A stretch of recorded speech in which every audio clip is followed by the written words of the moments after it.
Problematika epistemologi. Epistemologi adalah sebagai cabang dari ilmu filsafat yang mempelajari batas-batas pengetahuan dan asal-usul pengetahuan serta di kriteria kebenaran. Epistemologi adalah proses untuk mendapatkan pengetahuan. Ketika ingin mengetahui sesuatu, maka kita akan mencari bagaimana kita bisa mengetahui tentang apa yang ingin kita ketahui. Itulah yang merupakan hakikat epistemologi. Yang kedua, teori kebenaran. Yang pertama yaitu teori korespondensi. Adalah teori yang berpandangan bahwa pernyataan-pernyataan adalah benar jika berkorespondensi terhadap fakta atau pernyataan yang ada di alam ataupun objek yang dituju pernyataan tersebut. Contohnya sebuah pernyataan, di luar terjadi hujan, dianggap benar jika terdapat fakta objektif di luar sana benar-benar terjadi hujan. Peristiwa turunnya air dari angkasa harus bisa ditangkap oleh panca indera.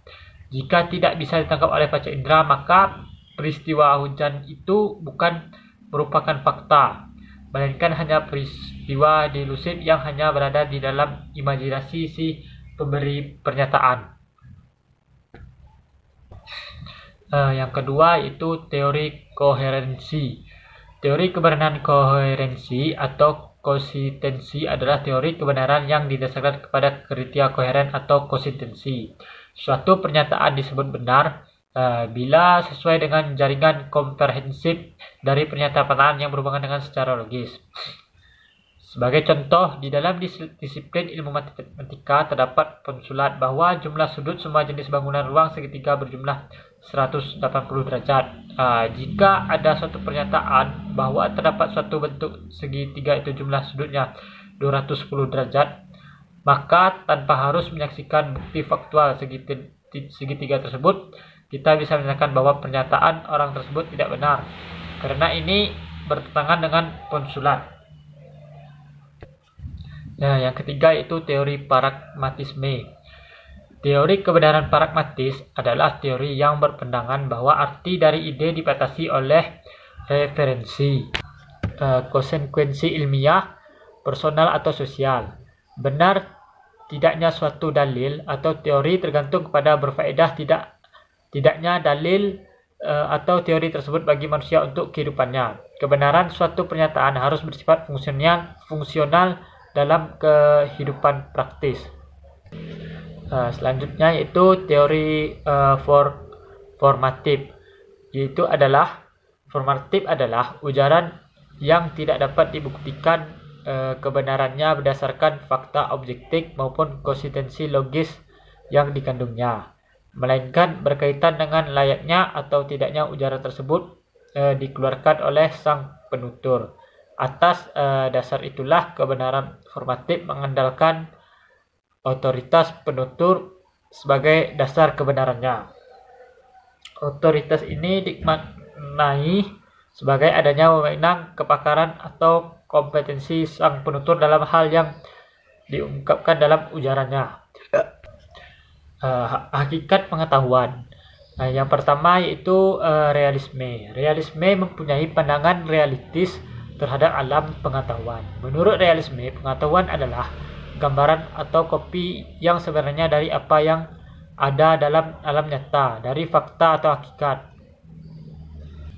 Pengetahuan atau gambaran yang ada dalam akal adalah kopi, contohnya itu kopi dari yang asli yang ada di luar akal. Hal ini tidak ubahnya seperti gambaran yang terdapat dalam foto. Dengan demikian, realisme berpendapat bahwa pengetahuan adalah benar dan tepat bila sesuai dengan kenyataan. Ajaran realisme percaya bahwa dengan sesuatu atau lain cara ada hal-hal yang hanya terdapat di dalam dan tentang dirinya sendiri, serta yang hakikatnya tidak terpengaruh oleh seseorang.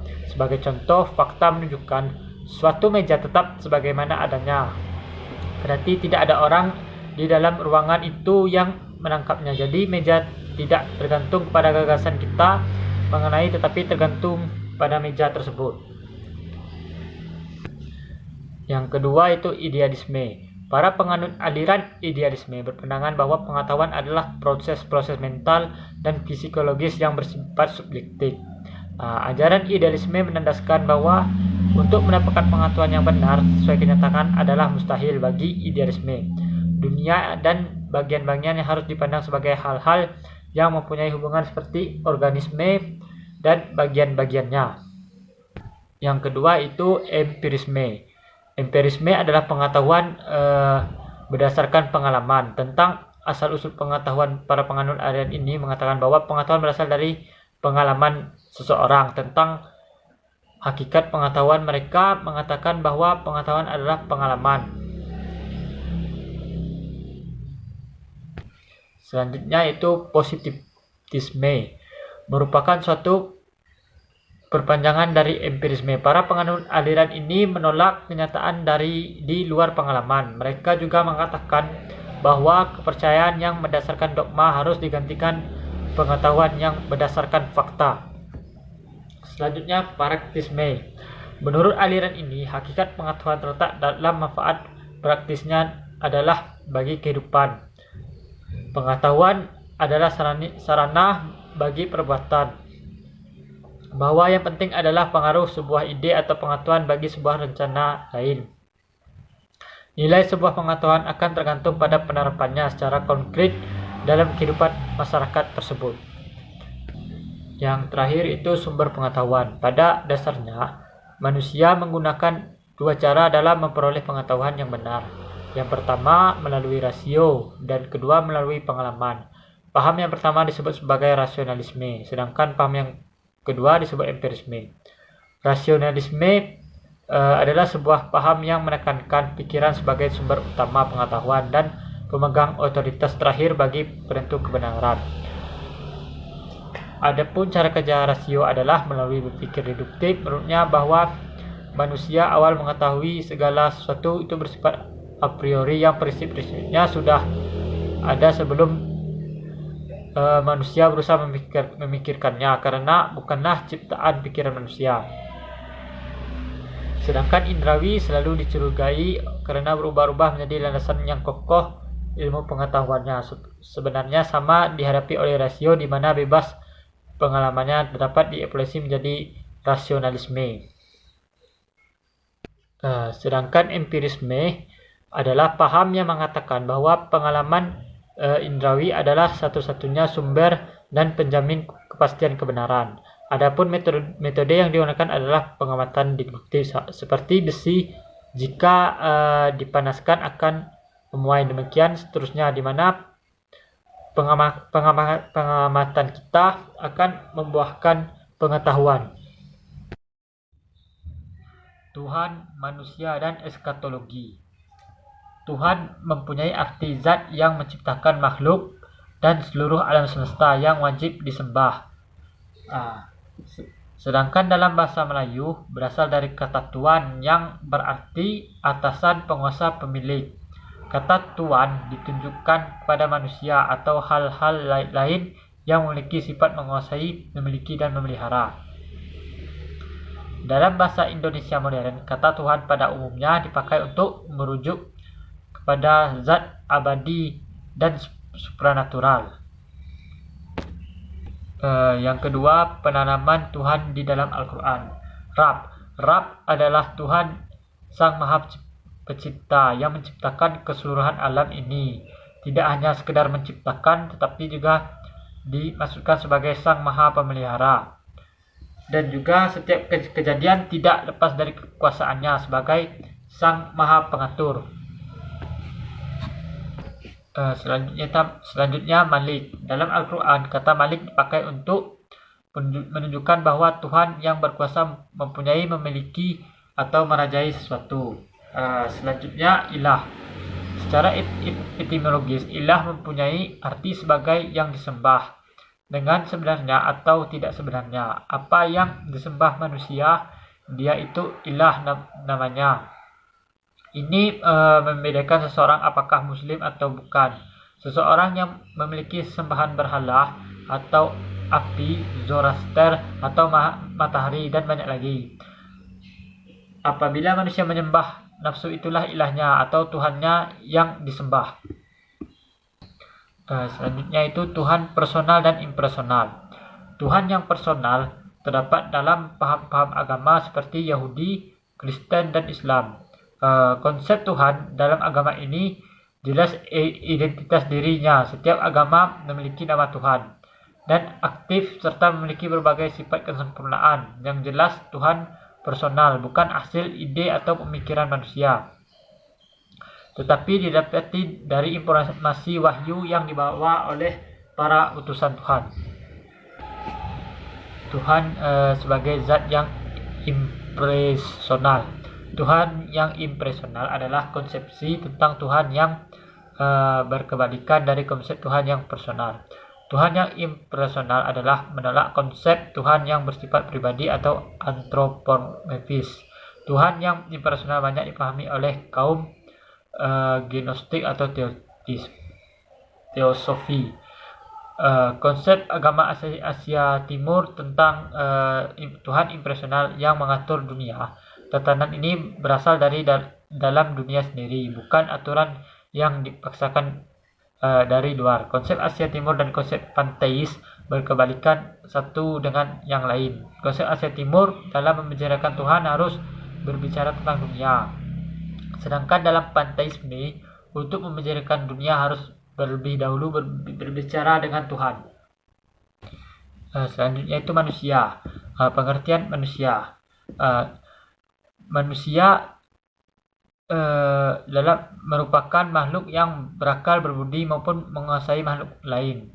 Manusia adalah makhluk Tuhan yang diberi potensi, akal, dan budi, nalar, dan moral untuk dapat menguasai makhluk lainnya demi kemakmuran dan keselamatannya. Manusia adalah suatu makhluk pilihan Tuhan sebagai khalifahnya di muka bumi, serta sebagai makhluk yang semi samawi dan semi duniawi, yang di dalam dirinya ditanamkan sifat mengakui Tuhan, bebas, terpercaya, rasa tanggung jawab terhadap dirinya maupun alam semesta, serta karunia keunggulan atas alam semesta, langit, dan bumi. Selanjutnya itu eskatologi. Eskatologi merupakan sebuah doktrin yang membahas keyakinan tentang kejadian akhir hidup umat manusia, seperti kematian, hari kiamat, kebangkitan kembali, keabadian, hisab, dan keadaan masa mendatang. Ma'ad merupakan sumber atau tempat, dan hakikat kebangkitan adalah kembalinya suatu kepada apa yang ada sebelumnya. Dan yang dimaksud di sini adalah kembalinya keberadaan setelah kehancuran, atau kembalinya bagian tubuh kepada penyatuan setelah keterpisahan, kepada kehidupan setelah kematian. Ruh kepada tubuh setelah terpisah, sedangkan kebangkitan rohani murni sebagai pandangan para filosof bermakna kembalinya ruh kepada asalnya non-material dan kritia dengan tubuh material, dan penggunaan alat-alat fisik atau kelepasan dari kegelapan yang menyelimutinya. Hidup sesudah mati. Hidup sesudah mati merupakan misteri di atas misteri, karena kematian adalah fakta yang setiap manusia akan mengalaminya dan tidak dapat mengetahuinya bagi subjek yang berusaha memisahkan diri dari objek sehingga belum pernah mengalaminya. Apa yang terjadi setelahnya, misteri mati ini pula lah yang menyebabkan para pemikir mengungkapkan beberapa teori tentang kematian dan implikasinya.